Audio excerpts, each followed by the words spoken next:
বুখারী শরীফের হাদিসের মধ্যে আসছে 5224 নম্বর হাদিস। একটু মনোযোগ দিয়ে শুনি। আবু বকর রাদিয়াল্লাহু তাআলা আনহু, আমরা এমন কেউ নাই যে চিনি না। নবীজি সাল্লাল্লাহু আলাইহি সাল্লামের পরে যিনি খলিফাতুল মুসলিমিন ছিলেন, আবু বকর সিদ্দিক রাদিয়াল্লাহু তাআলা আনহু যখন খলিফাতুল মুসলিমিন ছিলেন, তার মানে তো উনি রাষ্ট্রপ্রধান, রাজা বলতে পারেন, ক্ষমতা। চিন্তা করেছেন, ওনার একজন মেয়ে ছিলেন, নাম হচ্ছে আসমা রাদিয়াল্লাহু তাআলা আনহা। ওনার সন্তানের নাম ছিল আব্দুল্লাহ, ওনার স্বামীর নাম ছিল জুবায়ের রাদিয়াল্লাহু তাআলা। ভালো করে শুনেন, বিভিন্ন ইতিহাস থেকে যে বর্ণনা পাওয়া যায় যে ইসলাম গ্রহণ যারা করেছেন তাদের মাঝে 18তম মুসলিম তিনি। তার মানে তাহলে বুঝা যায় একেবারে প্রথম দিকে কি করেছেন, ইসলাম গ্রহণ করেছেন। অন্যান্য বর্ণনাও আছে, ইখতিলাফ আছে, ইতিহাস তো। এবং হিজরতের 27 বছর আগে তিনি জন্মগ্রহণ করেছেন। কথা কি বুঝাতে পারছি? হিজরতের 27 বছর আগে তিনি জন্মগ্রহণ করেছেন। তার মানে যখন হিজরত করেছেন তখন তার বয়স কত ছিল? 27। তো আসমা বিনতে আবি বকর রাদিয়াল্লাহু তাআলা আনহা, আমার স্পেশালি আমাদের জন্য এই কথাগুলো বলা এবং আমার মায়েদের জন্য কথাগুলো বলা, আশা করি তারা বুঝতে পারতেছেন। দেখেন, রাসূল সাল্লাল্লাহু আলাইহি ওয়াসাল্লাম হিজরত করেছেন, পরবর্তীতে নবীজি একটা কাফেলা পাঠিয়ে মক্কা থেকে তাদেরকে হিজরত করায় মদিনায় নিয়ে আসছেন। কুবা, যারা হজে গিয়েছেন, মসজিদে কুবা আছে না, যখন কুবায় গিয়ে পৌঁছেছেন তখন ওনার সন্তান আব্দুল্লাহ রাদিয়াল্লাহু তাআলা তিনি জন্মগ্রহণ করেছেন। আব্দুল্লাহ রাদিয়াল্লাহু তাআলা আনহু, বাবাও ছিলেন স্যার আব্দুল্লাহ বিন জুবায়ের রাদিয়াল্লাহু তাআলা আনহু, তিনি জন্মগ্রহণ করেছেন। তার জন্ম হয়েছে কুবায়। মদিনাতে একটা কুবা মসজিদও আছে। আল্লাহু আকবার। আসমা বিনতে আবি বকর নিজে বলতেছেন যে আমি যখন জুবায়ের রাদিয়াল্লাহু তাআলা আনহুর সাথে আমার বিবাহ হয়, বিবাহ বন্ধনে আবদ্ধ হই, তখন তার স্থাবর অস্থাবর কোনো সম্পত্তি ছিল না। কুয়া থেকে পানি ওঠানোর জন্য একটা উট আর একটা ঘোড়া ছিল, আর তেমন কোনো সম্পদ ছিল না। তো তিনি যখন গেলেন, এত বড় একজন সাহাবীর কন্যা, গিয়ে তার কাছে কষ্ট করে জীবনযাপন করতে লাগলেন। আটা পিষতেছেন নিজে, কাজের লোক নাই। হ্যাঁ, তো দেখা গিয়েছে যে ঘোড়ার জন্য খাবার দাবার, উটের জন্য খাবার দাবার এগুলো করতে হতো। তিনি খেজুরের বীজ সংগ্রহ করে সেগুলোকে পিষে তারপর পানি দিয়ে আরবরা ওই যে খাওয়াতো উটকে, এই খাবার প্রস্তুত করতেন। আমার মায়েরা ভালো করে মনোযোগ দিয়ে শুনেন। যখন মদিনায় গেলেন, তো মদিনাতে রাসূল সাল্লাল্লাহু আলাইহি সাল্লাম হযরত জুবায়ের রাদিয়াল্লাহু তাআলা আনহুকে একটা জায়গা দিয়েছেন, সেটা ওনাদের ঘর থেকে প্রায় 2 মাইল দূরে। 2 মাইল। একজন নারীর জন্য 2 মাইল হেঁটে যাওয়া কত কষ্ট? একজন নারীর জন্য একটু ভালো করে চিন্তা করেন তো, আন্দাজ করেন তো। এই আসমা বিনতে আবি বকর, উনি এই ঘোড়ার, এই উটের খাবারের জন্য, ওই যে খেজুরের বিচি সংগ্রহের জন্য 2 মাইল হেঁটে ওই জায়গা থেকে গিয়ে বিচি সংগ্রহ করে আনতেন। এই সমস্ত কষ্ট ছিল তাদের দ্বীনের জন্য, সমস্ত কষ্ট ছিল তাদের ইসলামের জন্য। আল্লাহু আকবার। একদিন আসমা বিনতে আবি বকর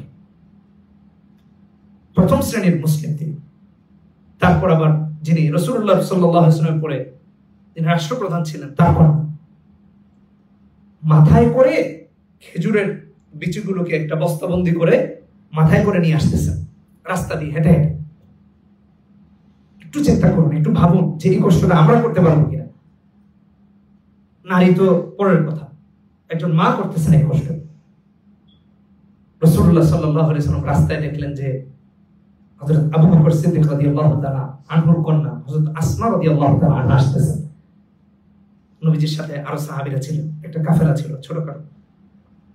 নবীজি সাল্লাল্লাহু আলাইহি ওয়াসাল্লাম তাকে দেখে উট থেকে নেমে গেছেন। ইসলাম নাকি নারীকে মর্যাদা দেয়? তুই জাহানের বাদশা একজন মায়ের জাতিকে দেখে, একজন মাকে দেখে, একজন কন্যাকে দেখে, একজন মেয়েকে দেখে নিজের বাহন থেকে কি করেছেন? নেমে গেছেন।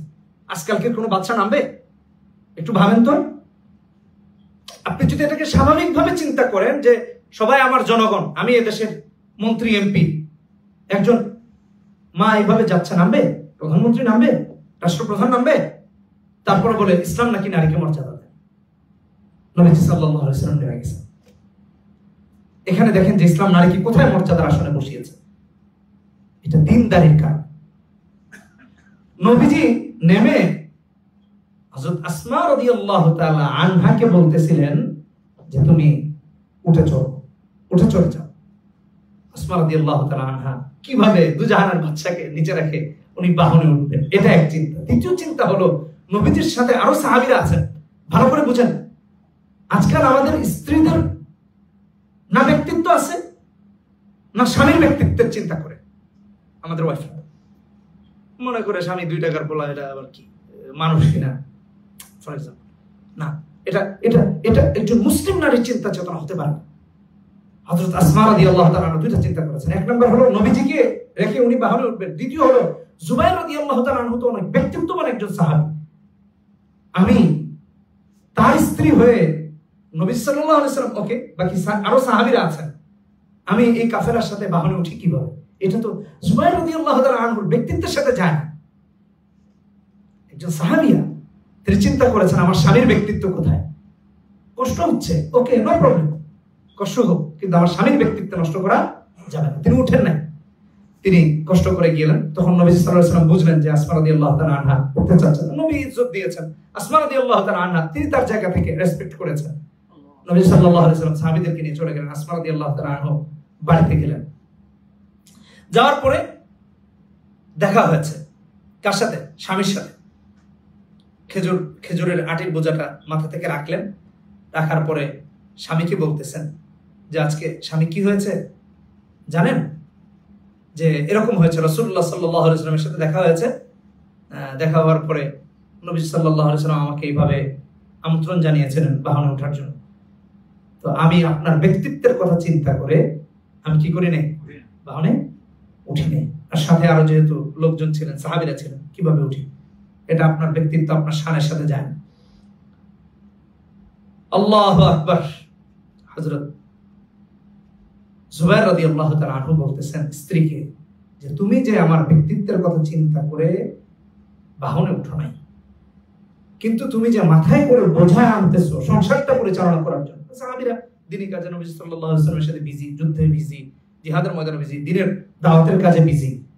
হ্যাঁ, তুমি যে উঠো নাই, এটা আমার ব্যক্তিত্বের যে বিষয়, তার চেয়ে লজ্জাজনক হলো তুমি আমার একজন ওয়াইফ হয়ে মাথায় করে কি করে আনা, এই বোঝা বহন করে আনা। সাহাবায়ে কেরামের কেমন ব্যক্তিত্ব! এখন বুঝেন, আমাদের স্বামীরা যেরকম স্ত্রীর ব্যক্তিত্বের মর্যাদা দিচ্ছে না, স্ত্রীরাও স্বামীর মর্যাদা দিচ্ছে না। স্ত্রী চিন্তা করতেছে স্বামীকে দূর, এটা দেখার টাইম নেই, মর্যাদা দিচ্ছে না। আবার স্বামী চিন্তা করতেছে বউ আছে, এটা দিয়ে খাটায় ঘুটায় যা টাকা পয়সা ইনকাম করা যায়, এই যে। কিন্তু সুবাইর রাদিয়াল্লাহু তাআলা এটা বলেন নাই, না, এটা আমার জন্য অপমানজনক, এটাও আমার ব্যক্তিত্বের সাথে যায় না যে তুমি আমার ওয়াইফ মাথায় করে কি করবা, বোঝা বহন করে এই বাহনগুলোর খাবার যোগান দিন না, এটার প্রয়োজন নেই। অবশেষে আবু বকর রাদিয়াল্লাহু তাআলা আনহু তার সাহায্যের জন্য একজন খাদেম পাঠিয়ে দিয়েছেন। এরপরে আসমা রাদিয়াল্লাহু তাআলা আনহা বলেন ওই খাদেম পাওয়ার পরে ওনার জন্য আর এই ঘোড়ার জন্য এবং উটের জন্য খাবার সংগ্রহে যেতে আল্লাহ তাআলা আমাদেরকে বোঝার তৌফিক দান করুন।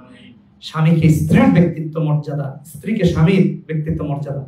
এখন আমাদের দেশে এবং সারা দুনিয়ায় একটা কি বলে এটাকে রুসুম জারি হয়ে গেছে, বিয়া করেই একটা সুন্দরী দিক আছে, এটা দিয়ে ইউটিউব ফেসবুকে টাকা কামাবে, কি করবে, ব্লগ করবে।